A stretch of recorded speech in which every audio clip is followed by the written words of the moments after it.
Introduction.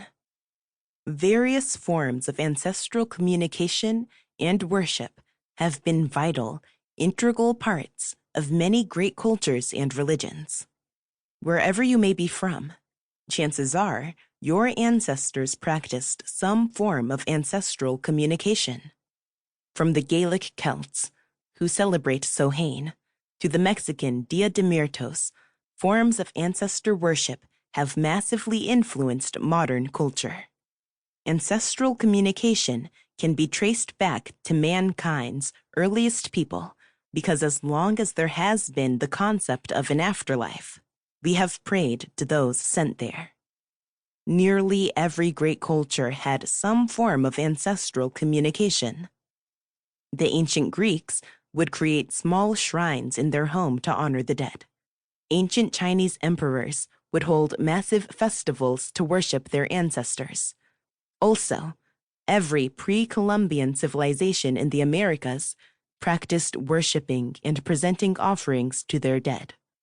Of course, you may ask, but all of those cultures are long gone. Why do we not practice ancestral communication anymore? Well, you will be happy to know many modern cultures do still practice ancestral communication in one form or another.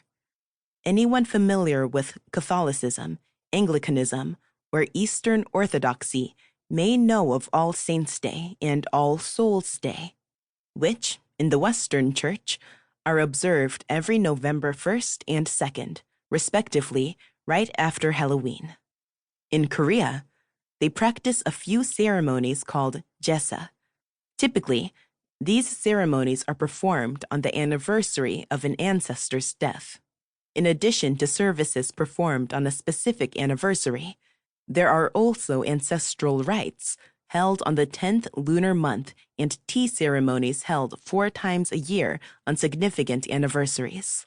It is safe to say that Korean ancestors get a lot of love.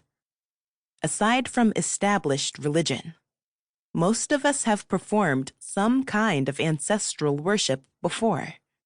It may have been visiting the grave of a deceased family member and placing some flowers for them, or having a row of pictures on your mantelpiece. Regardless of how you decide to honor your ancestors, they are there, and they appreciate it.